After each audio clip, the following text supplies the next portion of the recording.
Assalamualaikum warahmatullahi wabarakatuh. Apa kabar teman-teman semua? Sehat selalu ya, amin.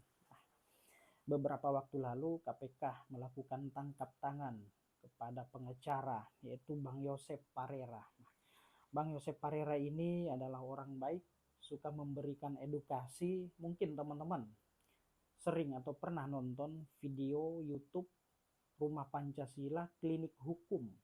Pada konten-konten tersebut ya dia sering memberikan edukasi, sering menjawab pertanyaan sekaligus memberikan solusi. Nah, Rumah Pancasila itu merupakan rintisan daripada Bang Yosep ya. Bang Yosep Parera yang membuat konten YouTube tersebut. Nah, ini kan sangat positif ya teman-teman ya. Nah, selain itu Bang Yosep juga sering mendampingi melakukan advokasi terhadap masyarakat-masyarakat yang kurang mampu. Orang yang sudah jadi tersangka dia bisa bawa pulang, bisa berkumpul dengan keluarganya. Orang yang didakwa di pengadilan dia bisa bebaskan. Ya, inilah hebatnya beliau ya. Beliau ini adalah orang baik, bertanggung jawab ya, tegas, kritis. Nah, tapi sayang dia tersangkut dengan masalah hukum dan di mana dia harus mempertanggungjawabkan perbuatannya. Dengan kesatria dia mengakui kesalahannya dan dia siap pertanggungjawabkan ya. Kita doakan semoga masalah ini, musibah ini segera berlalu. Bang Yosep, keluarga beserta rekan-rekannya diberi kesabaran untuk menjalani menghadapi masalah ini. Nah, baik teman-teman. Lalu apakah tindakan perbuatan Bang Yosep Parera ini dibenarkan? Tentu tidak ya teman-teman, karena ini merupakan perbuatan yang dilarang ya. Tindakan hukum yang dilarang dan dia harus bertanggungjawabkan.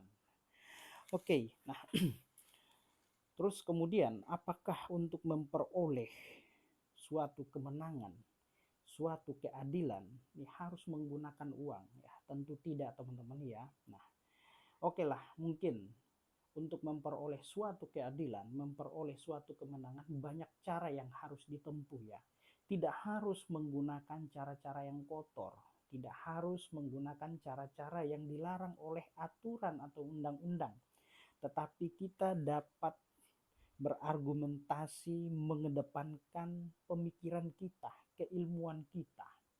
Nah, contoh misalkan, saya percaya dan yakin Bang Yosep Parera ini bukanlah orang yang bodoh dalam hal menyusun suatu draft ya.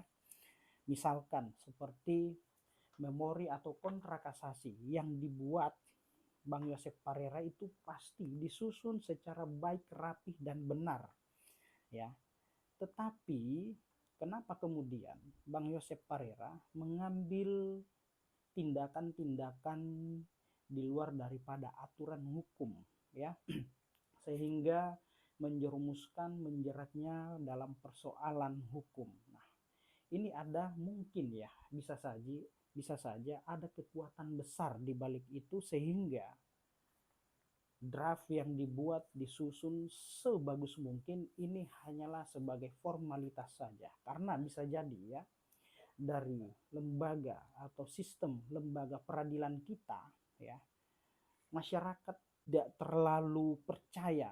Itu salah satu indikatornya ya, tidak terlalu percaya dengan adanya proses yang harus dilalui secara baik dan benar, sehingga orang lebih cenderung menggunakan cara-cara yang kotor, cara-cara yang bertentangan dengan undang-undang. Contoh yang terjadi ya, lebih banyak yang ketangkap ya dari lembaga Mahkamah Agung daripada orang yang di luar Mahkamah Agung. Artinya ini memang sistem yang harus kita rubah ya.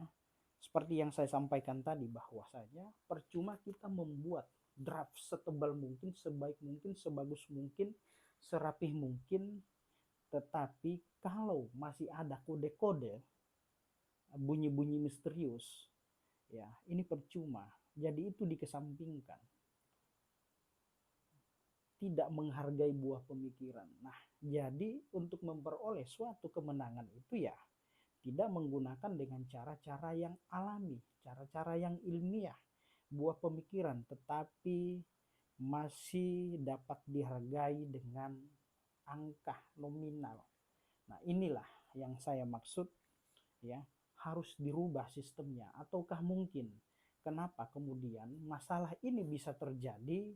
Ya, bisa saja salah satu faktor karena faktor tidak atau kurang sejahteranya ya para ASN atau pejabat atau hakim-hakim oknum ya, sehingga mereka membuka peluang untuk melakukan